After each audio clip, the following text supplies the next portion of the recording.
In this video, we're going to be going over the first chapter of the text, looking at chapter 1 in BUS225, Human Relations in Organizations.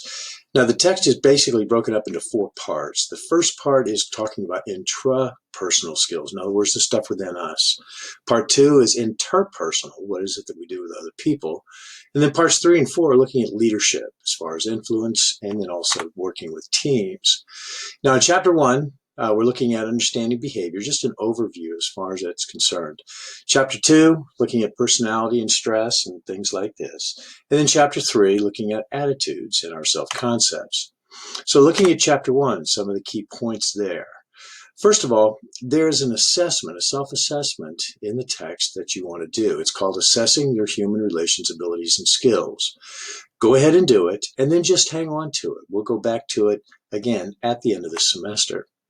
Now, what is in it for me as far as understanding human relations? First of all, it's getting to know ourselves and others better, all right? And it's developing the relationships and the human relation skills that's necessary so that we can actually work well with other people. So the thing about organizations is, for me personally, I believe there's no such thing as the organization or the company.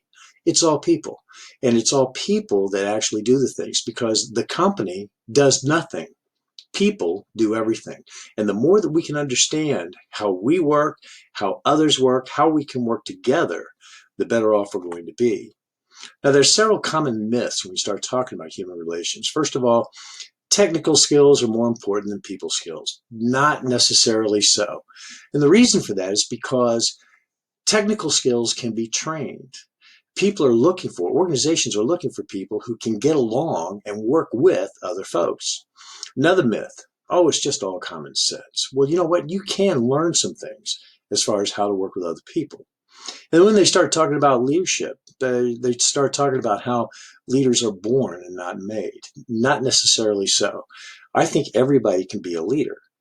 And it depends on their interpersonal skills and their passion as far as what it is they're trying to accomplish. Everybody can be a leader. So it's not that leaders are born, they can be made. And when we start talking about behavior, when we start talking about this idea of human relations and behavior, there's basically 3 levels. You have your individual level, where that's what it is that we're saying and doing. Then you have your group level. In other words, what are several people doing? And then the organizational level. In other words, what is it as a company that we do as far as our human relations are concerned? Another thing to think about is performance, because human relations really does impact performance. And that's where we're actually meeting or exceeding the expectations and objectives that we have. Now, human relations is actually, as it says there, a multidisciplined science. Its roots say it goes back to 1940s. It actually goes back earlier than that. You'll see that here in just a bit. And it's really based on a lot of the different ologies, okay? You have psychology, you have sociology, you have social psychology. You have all of these things that actually come into this idea of human relations. Now, when we start looking at the history of the United States and with human relations, the U.S. started off as an agricultural economy. In the 1800s, starting in the middle and then towards the end of the 1800s, you were looking at the changes as far as what the U.S. was doing, as far as the economy, as far as manufacturing, as far as putting machines together, things like this. And what was happening was there was a lot of focus primarily on profits and not necessarily the people. And you had a lot of sweatshops going on. I mean, people working, 12, 14, 18 hours a day, 6, 7 days a week.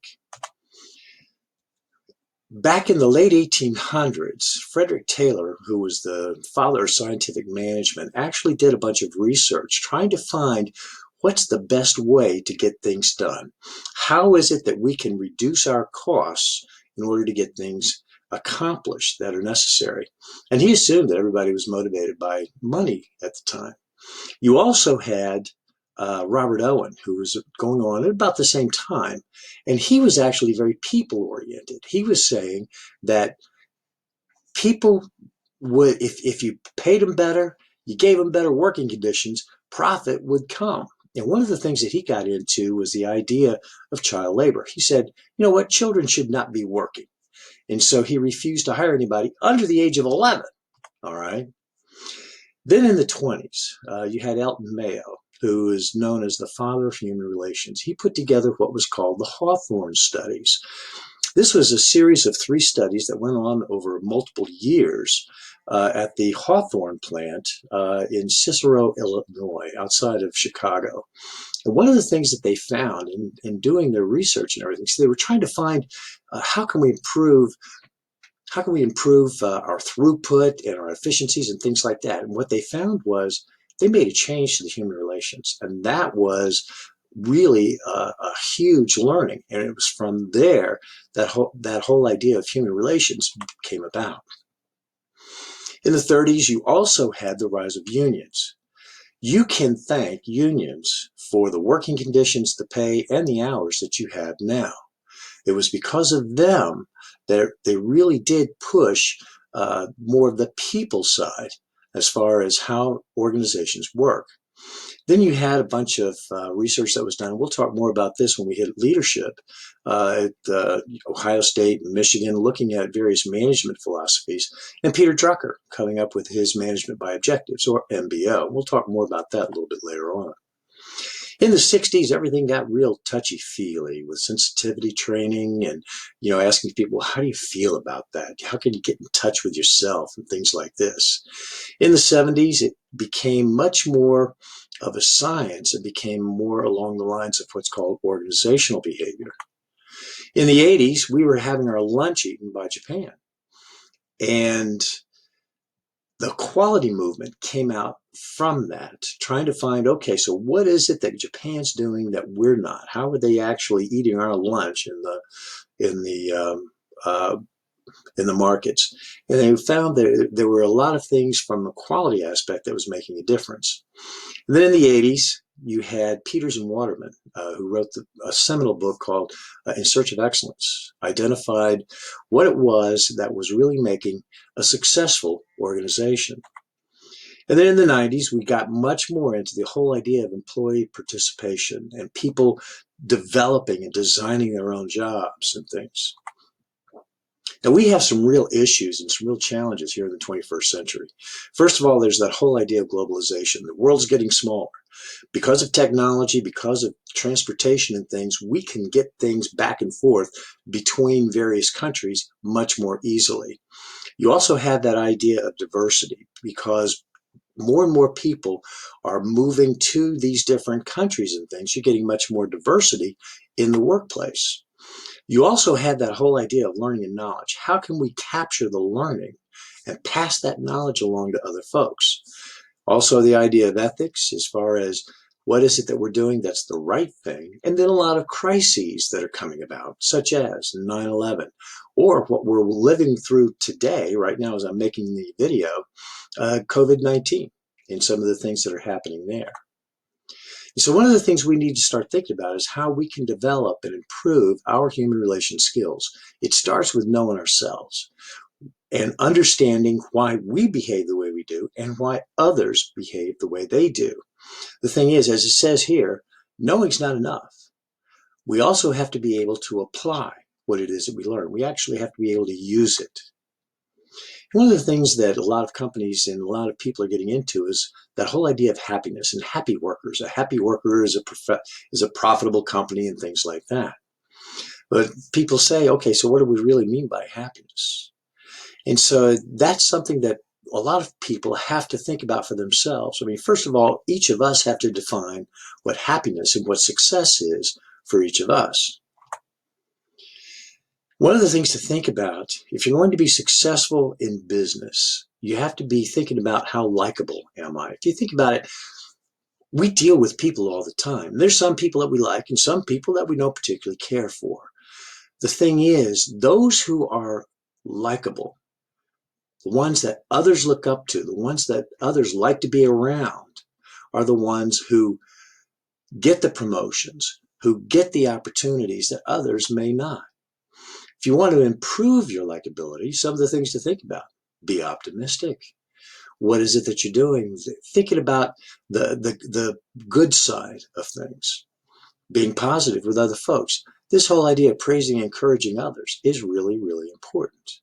Also, that whole idea of don't complain. Nobody wants to hear you whine and snivel about stuff. Be genuinely interested in other people. All right. Nobody likes somebody who's just focused on themselves. They want others to focus on them also. Smile, have a sense of humor. All right. There's nothing, life is too short, folks. And it's okay to have a sense of humor and not take yourself too seriously. Call people by name. Okay. Learning people's names is very, very important. People like to hear their name being used. Okay. Something other than just, hey, you. It makes people feel significant. It makes them feel validated and valued. Listen to people. People have a lot of information. One of the primary motivations that we have of individuals, as individuals, is to be understood. So listening to people is something that can improve your likability. Helping others. In other words, that whole idea of going above and beyond to help somebody else improves your likability. And always remember what Mama said. You better think before you say that stupid thing, or before you do that stupid thing. Engage your brain before opening your mouth. I mean, really think about what it is that you're going to do and what the impact of what it is that you might say or might do, what that impact might be on somebody else. If you do make a mistake, apologize. Those who are willing to apologize and say, hey, you know what, I was wrong, improve their likability.